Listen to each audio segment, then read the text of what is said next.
सभ्य मगहिया भाई बहन के भूलेटन काका के राम राम। आथिन मगहिया खबर में सुनथिन देश दुनिया के खबर।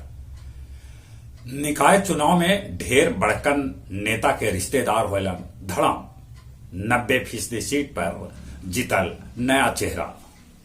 चकिया, पीरो, वजीरगंज और महाराजगंज के वार्ड के परिणाम लॉटरी से निकालल गए। प्रधानमंत्री नरेंद्र मोदी बेहतर स्वास्थ्य लेल मोटगर अनाज खाए के कैलन सभे कोई से अपील। सन 2023 के मोटा अनाज वर्ष देश में घोषित कैल गए। बिहार के कृषि मंत्री सर्वजीत कुमार केंद्र पर ससमय उर्वरक न देवे के इल्जाम लगा रहलन है। कांग्रेस अध्यक्ष मल्लिकार्जुन खड़गे के विवादित बयान पर हो रहा है हंगामा। बिहार में जहर वाला दारू पिए से होयल मौत के लेके मानवाधिकार के टीम बिहार पहुंचल है। बिहार के 14 गो दल एकजुट होकर कैलन है एकर विरोध। शहीद के पत्नी पुनर्विवाह के बादो सेना में जा सका था। कश्मीर में मुठभेड़ होए जकरा में 3 गो आतंकी के सेना के जवान ढेर कर दिला।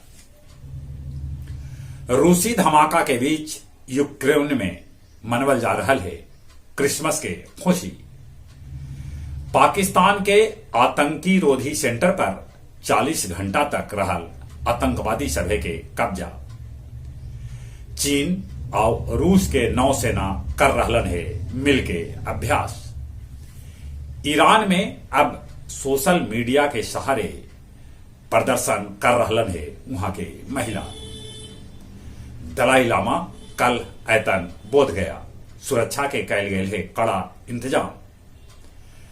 बोध गया से ललिता मुख्य पार्षद तक कौसमी उप मुख्य पार्षद, शेरघाटी से गीता मुख्य पार्षद तक तालकेश्वर उप मुख्य पार्षद, टेकारी से अजहर इमाम मुख्य पार्षद तक सागर कुमार उप मुख्य पार्षद, इमामगंज से सोनम मुख्य पार्षद तक खुशबू उप पार्षद, खिजरसराय से रिंकू मुख्य पार्षद तक स्वाति उप मुख्य पार्षद, वजीरगंज से बलदेव मुख्य पार्षद तक संजीत कुमार उप मुख्य पार्षद के चुनाव जीत गलन। डुमरिया के भदवर में 27 एकड़ में लगल अफीम के फसल नष्ट कर गए।